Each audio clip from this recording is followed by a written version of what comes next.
Now you mentioned that you're trying to make this floating. I don't see any floating involved. I see it here with a shadow, and maybe it's the cast shadows causing me not to see it. But it's definitely not. If you're going to have the shadow below it like this, then it makes it look like floating, but not when you have a cast shadow. That's what a cast shadow is as long as some floor, like you're standing on a floor somewhere like that. Um, But besides that, we got to add a little more creativity to the background in your text. We got to look at, there's tons of backgrounds you can create. You can go and type in Photoshop background tutorials, and they'll tell you step by step how to do it. That's what we're kind of want you to look at. Okay, maybe do something stone look. Whatever that you want. There's tons of tutorials out there that I just type in Photoshop background tutorials, and it allows you to create something unique and maybe abstract or something that's a little bit different. So you definitely want to add to that. And then you can adjust your text. So if you're doing a flippin' food Fred, see, I would want this to be a little more colorful instead of white and black.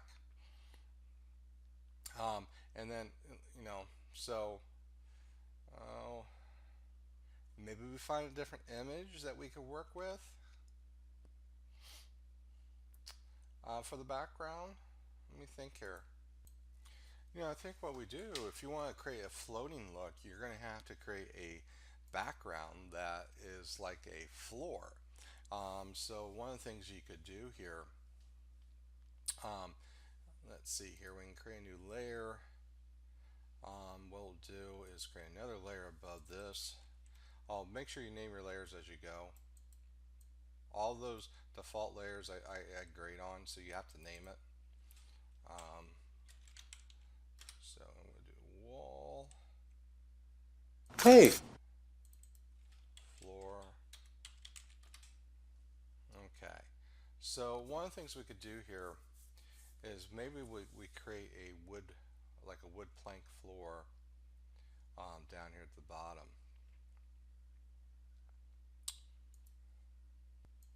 Okay, what I've done is I created this wood floor plank, and I'm going to post the link here where I used it from. This tutorial here shows you how to do the steps. So you go through the steps and you kind of create this look.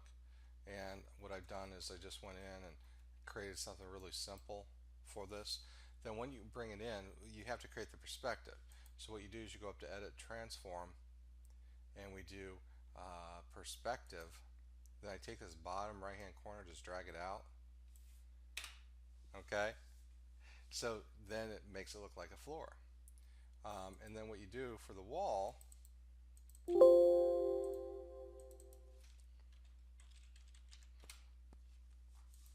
you can create any type of texture that you want here.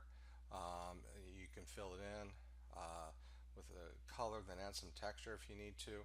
So many different background tutorials that you can do. So you can make that rustic look if you wanted to. Um, but if we go in, let's just use a lighter brown.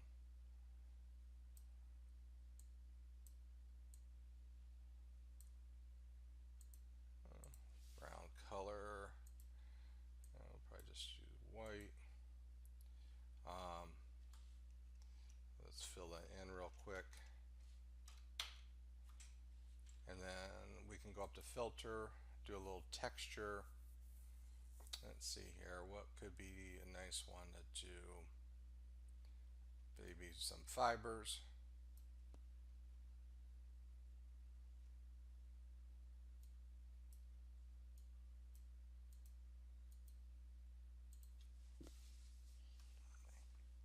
Something like that. Maybe you want to do something a little bit different. Change the opacity down a little bit. You know, and then you can work with Flippin' Food Fred to make it stand out. Now, one of the things I would suggest that you do is when you choose the yellow color scheme should match what you have in the other yellow. So I'm going to take I'm going to select the text. I don't have this font, so I'm going to click OK to substitute it. But when I select the font and I change the color, I'm just going to come back and sample this yellow color that's in So we want to match that up as closely as possible for that purpose. Okay.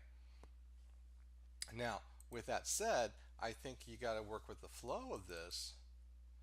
Flipping food Fred, so you can do something a little bit different to this. Maybe put on the words on different layers. So like here, I'd probably say let's move flippin', and don't forget the right after the end. There's a apostrophe, and then we'll put flippin' food. And I'm going to delete Fred here. Again, let's just add that color to my swatches.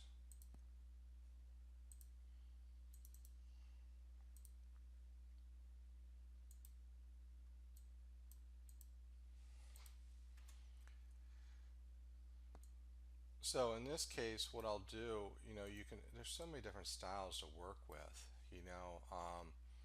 I'm gonna, probably make it a little bit larger. But if you go open to the styles panel, there's a whole list of styles that you can work with.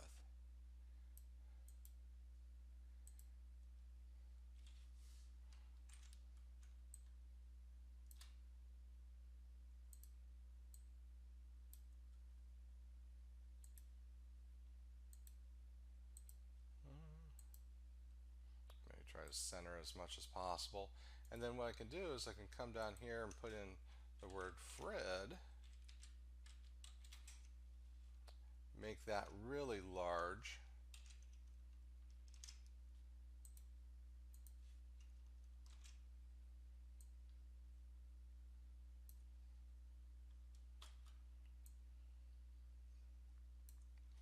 Of course, I move the character down, but I would explore styles here. You can download and open up your own styles. All you have to do is when you download the free styles online, you just load the styles in. You can choose load styles and load it. There's also the list of different styles here that you can actually work with. Some different text effects. All it does is when you click a pen, adds it at the very bottom.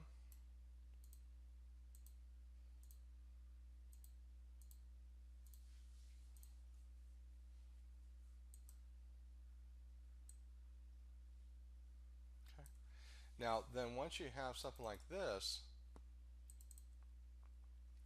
then that shadow that you have here, we need to move it down here to the bottom if you want to create that like it's floating. Okay, so again, think about what we've seen here. This is what you want to add a little creativity to your design, and I'm just using tutorials I find online and adding to it. I'm just going out and doing some searching, and that's all we're looking for. So make sure you do that for your milestone. This is what you could end up with, or compared to what it was before. File revert. So adding more creativity, adding more color, fitting the color scheme definitely